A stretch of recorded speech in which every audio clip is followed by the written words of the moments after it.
درود بر شما. طاهری سفر هستم با اخبار امروز دوشنبه 11 اپریل. شورای مجلس نمایندگان پیشنهاد حکومت درباره جشن گرفتن روز پرزیدنت را معقول دانست و برای بررسی به وکیلان مردمی پیشنهاد کرد. دفتر مطبوعات مجلس نمایندگان گفت در جلسه شورا در روز 11 اپریل طرح قانون درباره روزهای عید بررسی شد و در آن آمده است هر سال روز 16 نوامبر در تاجیکستان همچون روز پرزیدنت تاجیکستان تجلیل شود. با گفته وکیلان طرح قانون با نظرداشت سهم امام علی رحمان در تشکل دولتداری و تأمین صلح و وحدت در تاجیکستان تهیه شده است. پارلمان تاجیکستان آخر سال گذشته با قبول قانون امام علی رحمان را پیشوای ملت عنوان داد.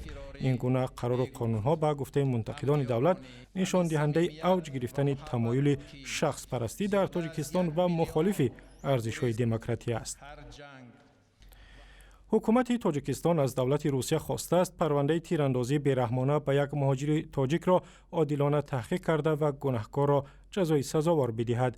در سفارت تاجیکستان در مسکو روز 11 اپریل به رادیو آزادی گفتند یادداشتی رسمی درباره حمله به سلیمان سعیدوف به وزارت امور خارجه روسیه فرستاده شد.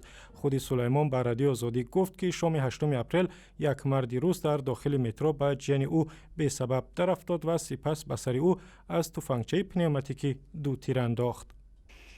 دشمن رو نگاه کردند حکومت را میکشوند. این بار اومد دم بار سرمیت چیزا چیزا که خون خود سرم قبل که بوزد سرم بخیستن بعد دو خیستن در هم طرف پیشونیم نظر. مقامات روسیه گفتند سرگئی تساریوف یک ساکن 58 ساله مسکو را با اتهام حمله به جوان تاجیک بازداشت کردند و تحقیق پرونده جنایی او ادامه دارد. با گفته حامیان حقوق بدنام کردن مهاجران در روسیه در مطبوعات از سبب اساسی حمله ها به مردم غیر روس در این کشور است. یک سازمان معتبر حامی حقوق از حکومت تاجیکستان خواسته است زندانیان سیاسی را آزاد کند و به سازمان‌های مخالف دولت اجازه فعالیت بدهد. دیدبان حقوق بشر و یا هیومن رایتس واچ که در نیویورک قرارگاه دارد آخر هفته گذشته با نشر گزارش گفت وضع حقوق انسان در تاجیکستان در 7 ماه گذشته بسیار بد شده است. سازمان از ممنوع شدن فعالیت حزب نهضت و بازداشت 13 عضو ریاست حزب در سال 2015 یادآور شده و از حکومت خواسته است به این حزب و همین گونه گروه 24 اجازه فعالیت بدهد. مؤلفان گزارش همچنین گفتند حکومت تاجیکستان ماه‌های اخیر فشار به خبرنگاران و دیگر اندیشان را زیاد کرده است و باید به این کارش خاتمه بدهد و به حقوق مردم احترام بگذارد. مقامات تاجیکستان میگویند جستجوی یک جوان تاجیک را ادامه میدهند که 10 نفر را به جنگ‌های سوریه و عراق سفربر کرده است.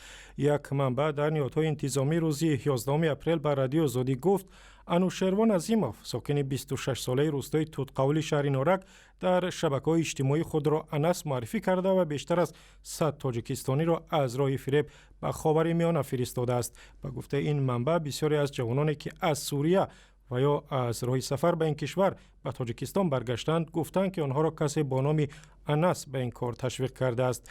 مقامات تاجیکستان هویت این جوان را معلوم کردند ولی میگویند که بعد درخواست بازداشتی او در مسکو این جوان غیب زده است. بیشتر از 1000 شهروند تاجیکستان تا کنون به عراق و سوریه رفتند و به صف گروه‌های تروریستی و تندرو از جمله گروه دولت اسلامی پیوستند.